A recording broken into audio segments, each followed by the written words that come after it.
This is my 2022 Canyon Grizl carbon fiber SL7 1x gravel bike. I've had this bike for about a year now, and I've really put it through its paces. I even took it out of the country on a recent bikepacking trip to Iceland, and it had a couple of exhilarating strip searches through US Customs. Over the last year, I've abused it on various bikepacking rides, gravel races, and thousands of miles on my bike trainer. And I've really learned a lot about the bike and Canyon generally as a company. And so in today's video, I want to share with you all the features and quirks that I've learned over the last year. So let's get rolling.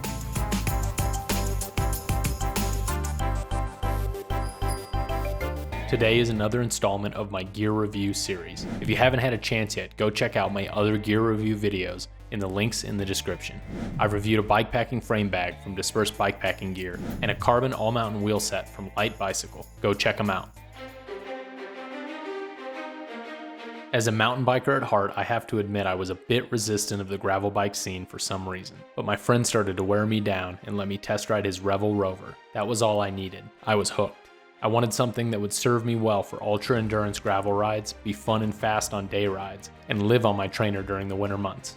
So smack dab in the heart of the great bike shortage of 2022, I started looking around for availability. I had my sights set on the Revel Rover and Canyon Grizl. The Rover because I really liked the feel of the bike from the test ride, and the Grizl because I've always been intrigued by Canyon's direct-to-consumer model coupled with their big-name professional athlete sponsorships and quality-looking bikes and builds. The Grizl specifically caught my eye over their other gravel offerings because of its bikepacking leaning tendencies, like integrated bag mounts, wider tire capacity, and even a dropper seat.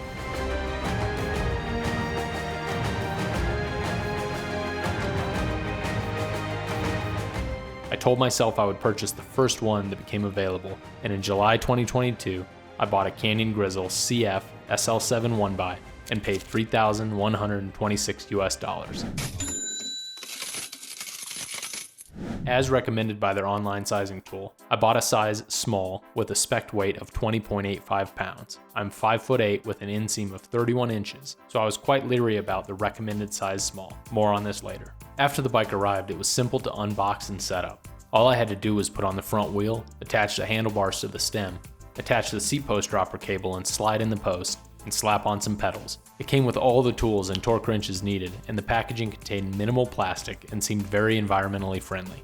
They've really got this direct-to-consumer model down to a science. Fast forward 1 year later, I've put 2,300 bike trainer miles and 1,700 real-life miles on this bike.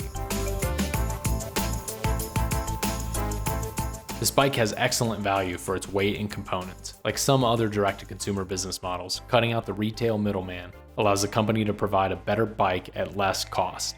This bike has a fully carbon fork and frame, Shimano GRX drivetrain and brakes, DT Swiss aluminum wheels, and Maxxis Rambler 45C tires. Because of the parts fluctuation during the pandemic, my Grizl arrived with an FSA crankset instead of Shimano.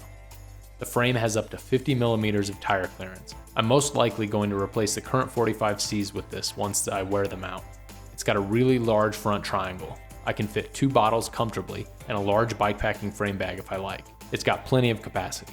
There are braze-on mounts everywhere. There are mounts located on the top tube for a feed bag, fork mounts for bottle cages or salsa anything cages, and a down tube set of mounts for an extra bottle or another anything cage. For endurance rides, I like to run a mini frame bag in the front triangle, along with 1 bottle in the triangle and 1 bottle on the ground side of the down tube. Canyon also has a partnership with Appadura and sells integrated frame bags that fit the bike nicely.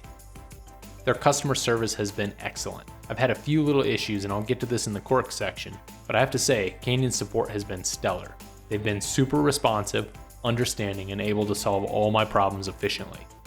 The ride quality on this bike is tight and responsive, and it just feels solid in general, although it does have a slightly more relaxed, less racy feel than the Rover. It's got a great warranty. Although I didn't have to use it yet, Canyon offers a 30-day return policy and a 6-year warranty on all of the Canyon parts, which include the frame, fork, and the Canyon branded cockpit components like the stem and the handlebars. You have to self-assemble. This isn't really a huge quirk, it kind of comes with the territory when you buy a direct-to-consumer bike, but it does have its positives and negatives. So you'll have to assemble this bike yourself after it arrives. I mean, they've made it about as easy as it can be, and they've provided all the tools and have comprehensive assembly videos. The frame sizing is a bit odd. It runs one size down. I used their online sizing tool and was pretty shocked when it recommended a small frame because I was a medium on the Rebel Rover. Also, I'm a medium on my full suspension bike and a large on my hardtail mountain bike.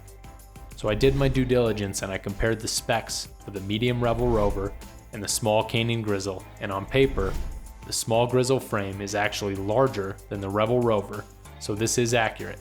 It did fit me well once I got it and set it up. This bike has a press fit bottom bracket instead of a threaded bottom bracket. I've heard a lot of horror stories about press fit bottom brackets developing strange clicks, and I would have really preferred this to have been a threaded bottom bracket. All my other bikes have threaded bottom brackets. They're really nice and easy to service. I don't have to have special pullers, and they seem to be more durable when doing long endurance rides and races. They just seem to have more longevity. The crankset was substituted because of the part shortage. It was supposed to be a Shimano GRX crankset, but it was replaced with an FSA model, and the chainring on it is slightly bent. And so when you look down at it, it's slightly wavy as you're pedaling. It doesn't really affect the shifting performance, but it does really bother me, and it doesn't help my OCD. I like to have a nice, tight drivetrain. The fork steer tube diameter is definitely quirky. It is an uncommon size of 1.25 inch instead of the much more commonly seen size of 1 1/8 inch. Canyon likely did this to increase stiffness on the fork and head tube, but I was bummed out when I tried to install my Fred bar to put my aero bars on, and it didn't fit.